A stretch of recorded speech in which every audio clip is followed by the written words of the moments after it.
नमस्कार दोस्तों, स्वागत है आपका हमारे चैनल एबीएम नर्सिंग में। तो आज का हमारा टॉपिक है nursing care plan for high risk pregnancy. तो चलिए शुरू करते हैं। सबसे पहले हम वो डॉक्यूमेंट देख लेते हैं जिसपे नर्सिंग केयर प्लान बनाया जाता है। तो इस टाइप का आपका डॉक्यूमेंट होता है जिसमें यहाँ पे क्लाइंट का नाम लिखा जाता है, यहाँ पे नर्स का नाम लिखा जाता है, यहाँ पे डेट लिखी जाती है जब पेशेंट एडमिट हुआ है। तो इसमें क्या है, हमारे 6 कॉलम लिए हुए हमने यहाँ पे, आप 4 या 5 कॉलम भी ले सकते हैं। तो सबसे पहला कॉलम क्या है, असेसमेंट का, जिसमें सब्जेक्टिव और ऑब्जेक्टिव डेटा भी लिखते हैं। इसको मिला के क्या बनता है हमारा नर्सिंग डायग्नोसिस। फिर उसके बाद अगला कॉलम आता है मेरा गोल्स का, जिसमें शॉर्ट टर्म और लॉन्ग टर्म गोल्स लिखे जाते हैं। फिर इंटरवेंशन आता है, रैशनल आता है और इवैल्यूएशन आता है। हम क्या करेंगे, वन बाय वन सारा डेटा समझते चलेंगे और लास्ट में क्या करेंगे, यहाँ पे सारा डेटा इस टेबल में पुट कर देंगे तो हमारा हाई रिस्क प्रेगनेंसी का जो नर्सिंग केयर प्लान बना रहे हो वो बन के तैयार हो जाएगा। उससे पहले हमने यहाँ पे एक पेशेंट की प्रोफाइल ली हुई है, जिसको आप आइडेंटिफिकेशन डेटा भी लिख सकते हैं जब आप असाइनमेंट सबमिट कराओगे तो। यहाँ पे पेशेंट का नाम लिखा हुआ है, एज लिखते हैं यहाँ पे जेंडर, ऑक्यूपेशन, एड्रेस लिखा हुआ है, कहाँ से बिलोंग करते हैं, मैरिटल स्टेटस लिखा है, मैरिड है अनमैरिड है। एडमिशन डेट लिखी है, पेशेंट कब एडमिट हुआ है, डायग्नोसिस किया है उसके, कि हाई रिस्क प्रेगनेंसी हो गई पेशेंट को, जेस्टिनल जेस्टिनल हाइपरटेंशन है उनको, मतलब जो प्रेगनेंसी इंड्यूस्ड हाइपरटेंशन होती है ना वो हो रही है पेशेंट को, और जो उनके प्रेगनेंसी के वीक है वो कितने 32 है।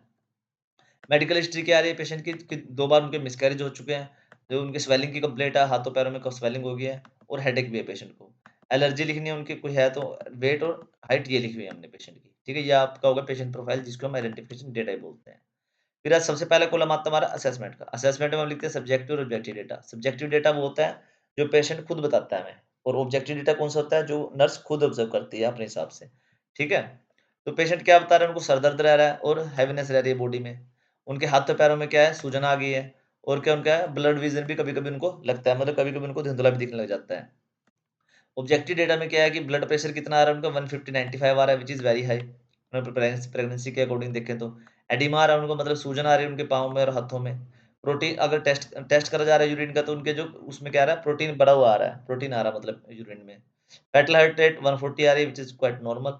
वेट गेन हो गया पेशेंट का 4 केजी, मतलब पिछले लास्ट मंथ में ना पेशेंट का 4 किलो वज़न बढ़ गया है, जो कि ज़्यादा ही हो गया है।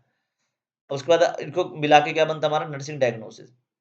नर्सिंग डायग्नोसिस में क्या आ रहा है हमारे पास अभी, कि क्या डायग्नोसिस निकाले हमने कि जो मैटरनल और फेटल हेल्थ है ना, वो क्या है, कॉम्प्लिकेशन में है, रिस्क में है काफ़ी वो, क्योंकि हाइपरटेंशन की वज़ह से। फ्लूइड रिटेंशन हो गया उनका, क्योंकि प्रेगनेंसी इंड्यूस्ड हाइपरटेंशन है उनका, तो उनकी क्या है, फ्लूइड रिटेंशन भी हो गया है। और उसके क्या है, एंग्जायटी हो रही है पेशेंट को, फियर ऑफ प्रेगनेंसी, मतलब 2 बार मिसकैरेज हो चुका है, तो अब उसको थोड़ी टेंशन भी हो रही है, एंग्जायटी, घबराहट भी हो रही है प्रेगनेंसी के आउटकम को लेके। नॉलेज नहीं है पेशेंट को ज़्यादा इस चीज़ के बारे में कि सेल्फ केयर कैसे रखनी है हाई रिस्क प्रेगनेंसी के अंदर। फिर आते हैं हमारे गोल्स। गोल्स में हमने शॉर्ट टर्म और लॉन्ग टर्म गोल्स बनाए हैं। शॉर्ट टर्म गोल्स में हमने यही बनाया कि पेशेंट समझ पाए कि इम्पोर्टेंट कितनी है ये रेस्ट और डाइट।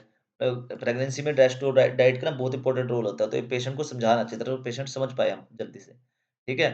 और जिसका जो ब्लड प्रेशर बढ़ा हुआ है उसका 140/90, वो क्या हो जाएगा पेशेंट का, कम हो जाएगा, मतलब इससे नीचे आ जाएगा जब तक वो हॉस्पिटल में रह रहे हैं। लॉन्ग टर्म गोल्स में हमने क्या लिखा है कि पेशेंट स्टेबल ब्लड प्रेशर को मेंटेन कर पाएगा, और लास्ट में क्या कर पाएगा वो, एक हेल्दी बेबी को डिलीवर कर पाएगा बिना किसी कॉम्प्लिकेशन के। फिर आते हैं हमारे इंटरवेंशंस। इंटरवेंशंस में हम लिखते हैं प्लानिंग और इम्प्लीमेंटेशन। तो हमने क्या मॉनिटर करना है, जो जच्चा है उनको ब्लड प्रेशर को बार-बार मॉनिटर करते रहना है, और जो फेटल हार्ट रेट है ना बच्चे की, हार्ट रेट रेट है ना, वो भी क्या रेगुलरली मॉनिटर करते रहना है। पेशेंट को क्या करना है, हमने एडवाइस करना है कि वो बेड रेस्ट लें ज़्यादा से ज़्यादा, और लेफ्ट रेटल पोजीशन में ही लेटें, ठीक है? बाएँ करवट में ही लेटें। एजुकेट करना है पेशेंट को, लो सोडियम डाइट खाएँ और हाई प्रोटीन डाइट लेने की कोशिश करें।